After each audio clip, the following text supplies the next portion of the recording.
Welcome to The Explainer. Today we're digging into John Kotter's Accelerate, and it tackles a massive challenge that, let's be honest, almost every organization is facing right now. So let's just jump right in with a big question, right? The one that leaders everywhere are probably losing sleep over. In a world that's just constantly changing, constantly being disrupted, how do you even stay ahead? Is it even possible? I mean, you've seen this happen, right? It's such a familiar story. A huge opportunity pops up. You launch this big strategic initiative, and then it just stalls. It gets stuck in the mud. All that potential value just vanishes. And before you know it, things kind of snap right back to the old way of doing things. And, our first instinct is always to blame people. Oh, it's the staff, or it's those middle managers who just want to control everything. But what Kotter says is, hang on, we're blaming the players when we should be looking at the game itself. The problem isn't the people, it's the system they're working in. All right, Section 1, the acceleration problem. So let's break down this core conflict. You've got the world outside moving at lightning speed, but our organizations, the very structures we count on, they just weren't built for this kind of race. Let me show you what I mean with some data. Okay, check this out. The data here tells a really powerful story about just the explosion of new ideas. Patent applications have shot up more than 7 times since 1980. Think about that. The world we're operating in today is just fundamentally faster and more innovative than it was just a generation ago. And it's not just about new ideas. The actual pace of business, wow, it's gone into hyperdrive. We're talking more than 50 times the number of shares traded annually on the NYSE since 1980. The speed of competition, the speed of capital, it's just on a whole other level that our companies were never, ever designed for. And look, this isn't just some abstract theory. We've all seen the cautionary tales. Think about companies like Borders or RIM, the folks who made the BlackBerry. The crazy thing is, they saw the change coming. They knew it was happening. But their internal systems, their structures, just couldn't pivot fast enough to make the big moves they desperately needed to. Okay, Section 2, limits of the hierarchy. So why? Why do so many good organizations struggle with this? Well, the answer is kind of ironic. It's the very thing that made them successful in the first place, the good old-fashioned hierarchy. And let's give credit where credit is due.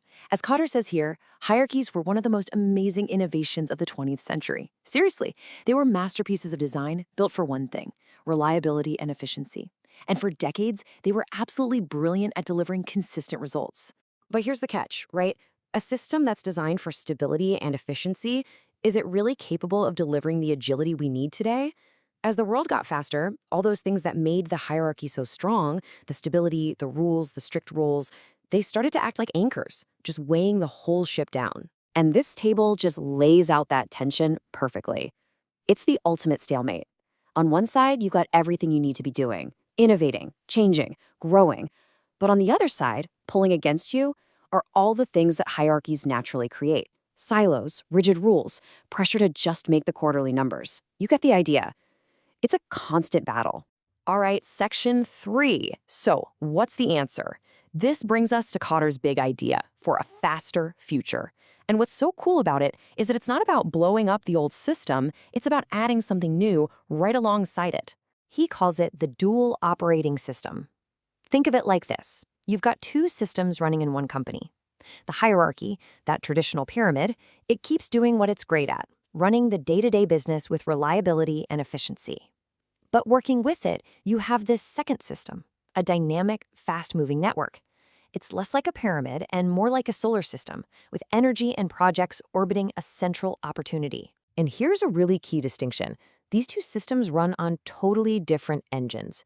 The hierarchy runs on management, planning, budgeting, staffing, all the stuff that keeps things predictable and efficient. But the network, that runs on leadership. It's about vision, inspiration, and mobilizing people to jump into a better future. They're different, but you absolutely need both. And here's maybe the most surprising part of the whole idea. This new, agile network, it isn't powered by a bunch of new hires or expensive consultants. Nope, it's powered by a volunteer army from your existing staff.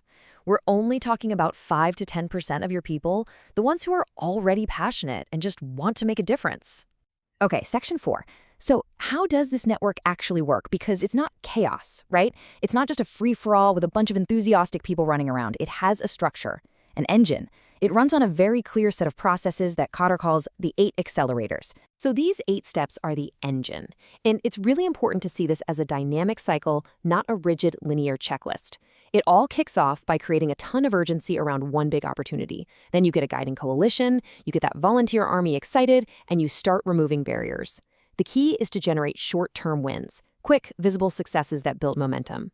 This whole thing feeds on itself, allowing you to sustain that acceleration and really institute change. All right, Section 5, let's talk about the stakes here because they are high. This isn't just a nice to have. We're going to look at a cautionary tale that shows the real billion-dollar consequences of getting this wrong. So Cotter tells this true story about a big firm. A new CEO comes in with a bold strategy. We're going to become #1 in our industry. Awesome. But a single crucial IT project, just one piece of the puzzle, gets launched the old-fashioned way, with a traditional task force. And it gets completely bogged down in delays and politics, stalling a key acquisition at the worst possible time. And here is the real cost. That one stalled project didn't just burn through its own budget. By derailing the company's entire strategy, analysts estimated the hit to its market value was over $1.5 billion, all because of one initiative that couldn't move fast enough. So the big takeaway here is that what most companies are doing, it's like trying to bolt a turbocharger onto a Model T engine. We create another task force, hire more project managers, bring in consultants, but all we're doing is adding enhancements to a system that at its core was never, ever built for speed. And that really leaves us with one last big question to ask ourselves. When you look at your own organization, how it really works, how it actually tries to make change happen, is its system built for the world of yesterday, or is it truly ready for tomorrow?